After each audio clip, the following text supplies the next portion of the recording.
Hi and welcome to the first of hopefully many videos to do with an ambulance conversion on a Mercedes Sprinter 416. My particular ambulance is made by UV Modular.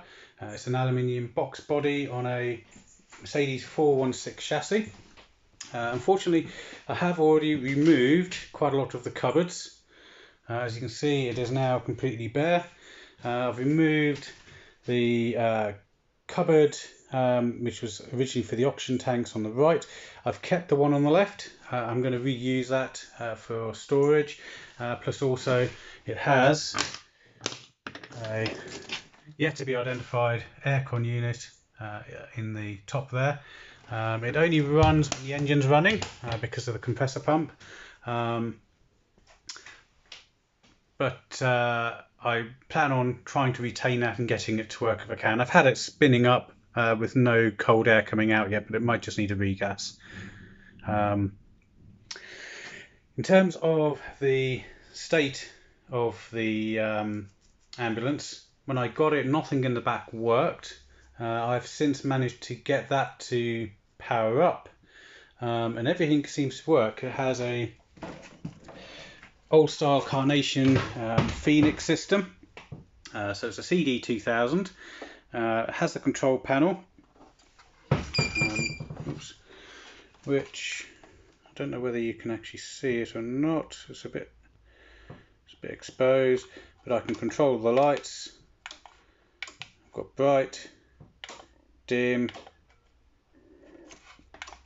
and I've also got blue trauma lights. It has the fan controls on here for intake and extract, the heater switch and the AC switch, and also, if I can do it difficult with one hand, a spotlight switch as well. So if I turn off that, it's got two spotlights, one there and one further along. I don't know whether I'm going to actually carry on using those. I've still got to work out my plan. Because really the first step is to remove basically all of this. It's an overly complicated system. With everything sort of red would suggest it draws a fair amount of current even when it's not doing anything. So my plan is, because in this corner, so as you come in the front door, over in this corner I'm going to have my bathroom. And I think it will work out quite nicely for space. It should mean I should still have a very small walk-through, but a walk-through nonetheless. But what it will mean is that all of this has to go. Now what I'm going to do is, on this side behind the door, I'm going to make a fairly small cabinet, maybe about 150 millimeters deep, which will be accessed via the external door, and all of this wiring here will be pulled back up through the wall.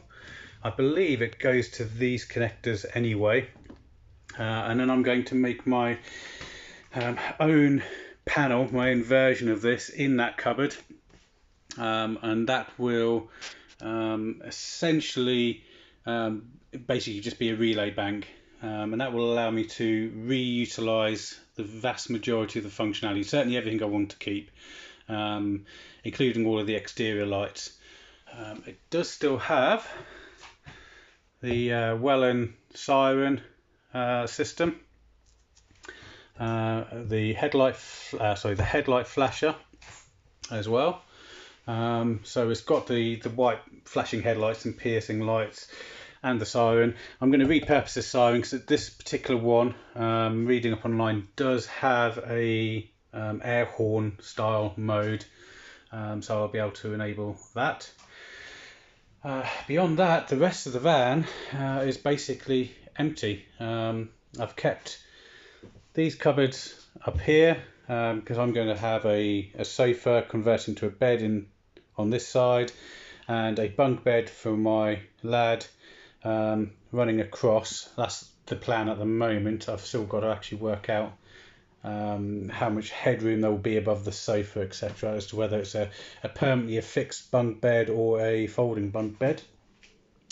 And then on this side, underneath the window, will be the sink, the hobs, the fridge, and hopefully the oven. There won't be at the moment there won't be a microwave because there isn't an inverter in the ambulance. It was all ripped out before I got it.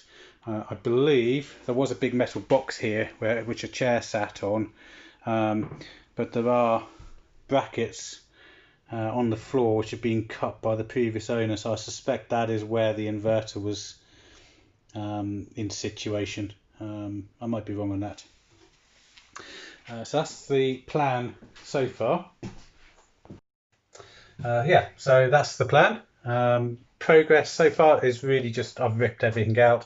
I've got the electrics working. I've made sure that every system I want to retain, like the lights, the extractor fans, the aircon unit and the heater are working. I haven't actually got the heater working yet. I have got it to for the fan to turn on and for it to try to ignite, but it won't.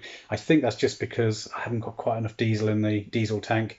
I believe that it's the feed for the heater is sort of like a quarter of the way up the tank. It's to prevent running out of diesel and not being able to go anywhere. So as soon as I get this on the road, I will be able to fill it up with diesel and get that working with any luck. Water heater wise, because the actual the heater itself, I don't know whether you can see the pipes. These are the pipes. They run along this wall, but they go down through the floor. The intake is over there, and the heater box is actually accessed via a drawer outside or a cabinet outside underneath here. I'll show you that in a second. So outside, I haven't got a lot of room here. So in this cupboard is the diesel heater. I'm planning on using a water heater which utilises the heat from the hot air from the diesel heater to generate hot water. I've got to work out whether that will fit in there first. This is the cupboard which is locked.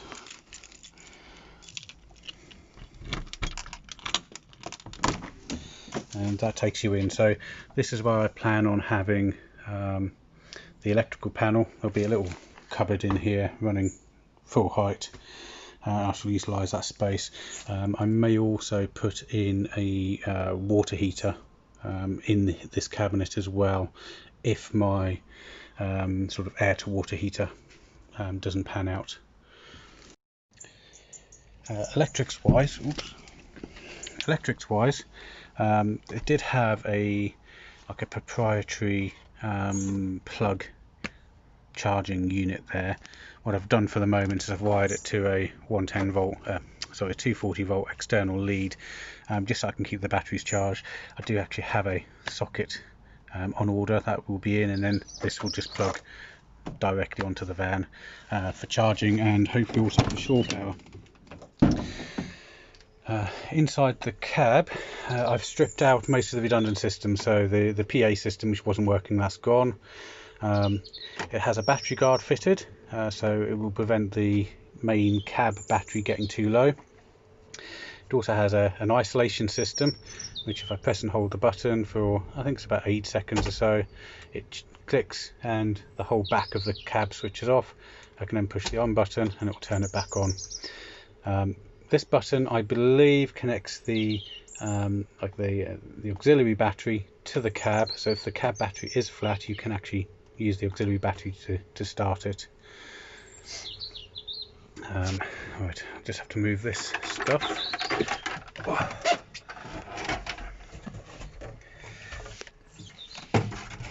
Okay, so that's out of the way. Move the chair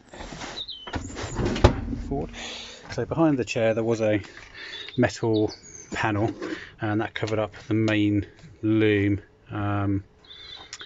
for the rear of the van. It's labelled up to some extent, but obviously each individual cable isn't. I'm pretty happy that I've removed everything that I don't need, everything that's to do with the PA system and comms, etc. I've removed a fair old weight. Underneath the driver's seat are 2 relays which are to do with the air suspension. I don't believe there's much else has been added into here. This, I believe, is pretty much all sort of standard Mercedes stuff.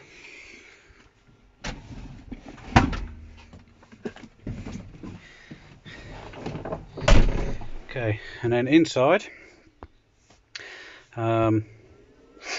we still have the mount that was in here. This is bolted through the dash and I cannot work out how to get it undone. I've removed one screw, the other screw is loose but it doesn't come out, and it's still solid to the dash, so I suspect it's been bonded or it's bolted from behind. I may well put a tablet mount on there to use for sat nav, something like that. This I've just left out for the moment because I'm still trying to trace a lot of wires.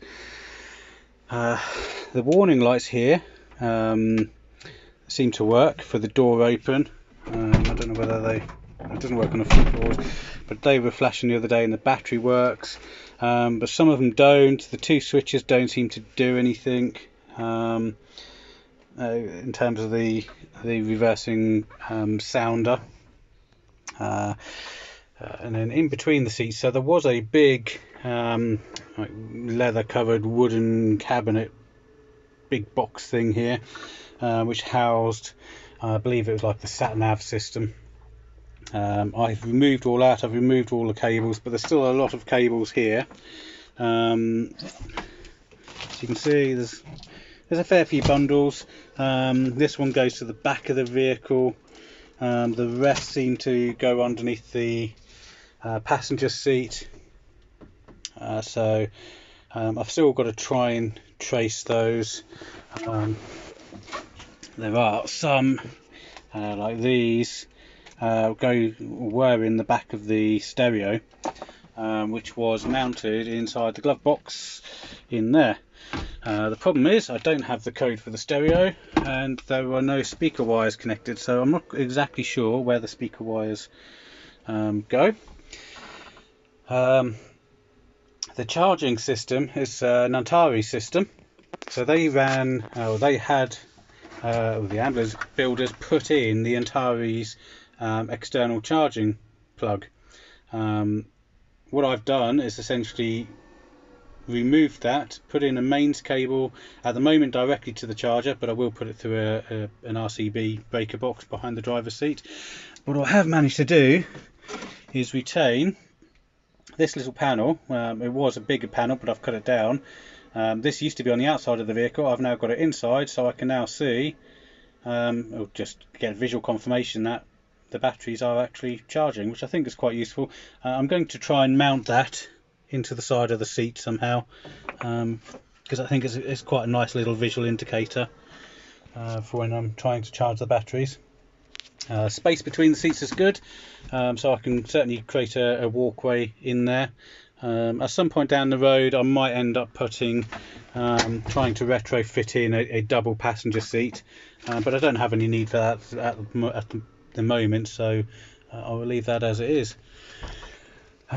Beyond that, everything else just seems to work and drive. So that's my short introduction to the Lambulance.